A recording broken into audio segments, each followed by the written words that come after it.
Assalamualaikum warahmatullahi wabarakatuh. Perkenalkan, nama saya Muhammad Farid Catur Pamungkas. Saya dari kelas 12 Agriter A.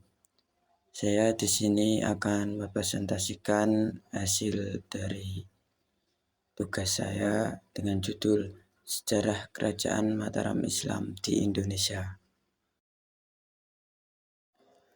Apa yang kamu ketahui tentang Kerajaan Mataram Islam? Nah, Kerajaan Mataram Islam adalah salah satu kerajaan yang dahulu pernah berjaya dalam sejarah Indonesia. Kerajaan yang diperkirakan telah berdiri semenjak abad ke-15 tersebut berpusat di Kota Gede, Yogyakarta. Berikut ini sejarah, pendiri, dan kejayaan hingga keruntuhan Kerajaan Mataram Islam. Dikutip dari jurnal Sejarah Agama Islam di Kerajaan Mataram pada masa Panembahan Senopati 1584 sampai 1601. Sejarah dan pendiri Kerajaan Mataram Islam. Kerajaan Mataram Islam berawal dari sebidang tanah perdikan yang diberikan oleh Sultan Adiwijaya dari Kesultanan Pajang kepada Ki Pamenahan sebagai bentuk balas jasa karena telah membantu dalam melakukan perlawanan terhadap Arya Penangsang. Sebidang tanah tersebut dulunya merupakan hutan atau alas bernama Mentau. Kemudian oleh Ki Pemanahan dilakukan pembabadan atau biasa disebut dengan babat alas. Tidak kurang selama 7 tahun, Ki Pemanahan membangun Mataram dan menjadikannya sebagai pusat kekuasaan baru yang diberi nama Kota Gede. Selanjutnya, setelah Ki Pemanahan wafat pada tahun 1584 Masehi, ia digantikan oleh putranya yang bernama Sutawijaya. Ternyata, selama dipimpin oleh Sutawijaya, Mataram berhasil berkembang dan mampu mengalahkan Kerajaan Pajang. Dengan demikian, Sutawijaya naik tahta setelah merebut wilayah Pajang dari Hadiwijaya dengan gelar Panembahan Senopati. Pada saat itu, wilayah Kerajaan Mataram hanya hutan Mentau dan bekas Kerajaan Pajang. Kejayaan Kerajaan Mataram Islam. Di masa pemerintahan Sultan Agung, Kerajaan Mataram Islam mengalami puncak kejayaan. Pada masa itu, Kerajaan Mataram Islam berhasil melakukan perluasan wilayah dan menguasai daerah Jawa Tengah, sebagian besar Jawa Timur, Jawa Barat, dan Madura. Sultan Agung juga turut aktif dalam melakukan perlawanan terhadap kependudukan VOC di wilayah Batavia.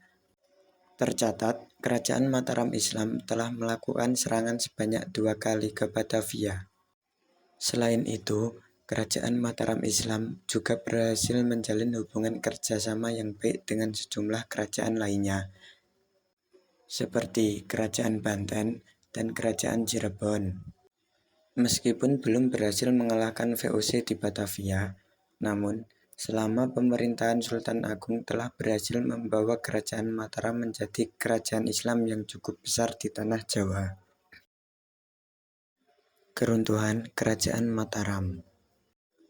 Terkenal sebagai salah satu kerajaan yang aktif melakukan perlawanan terhadap VOC, namun menjelang keruntuhannya, Kerajaan Mataram Islam justru meminta bantuan terhadap VOC. Masa-masa keruntuhan Kerajaan Mataram Islam sudah mulai terlihat ketika pemerintahan Sultan Agung berakhir dan dilanjutkan oleh putranya yang bergelar Kanjeng Susuhunan Prabu Amangkurat Agung atau biasa disebut dengan Amangkurat I. Tanda-tanda kemunduran yakni dengan adanya serangan yang dilakukan oleh Trunojoyo berhasil memporak-porandakan pertahanan Keraton Pleret yang merupakan istana dari Kerajaan Mataram Islam. Atas peristiwa tersebut, kemudian Amangkurat I pergi dan melarikan diri dari Keraton Pleret, serta meminta perlindungan dari pihak VOC. Akhirnya, Amangkurat I meninggal dalam masa pelariannya di Tegal pada tahun 1677. Kemudian digantikan oleh putra mahkota Kerajaan Mataram Islam dengan gelar Amangkurat II dan diterima sebagai bangsawan Jawa di Tegal.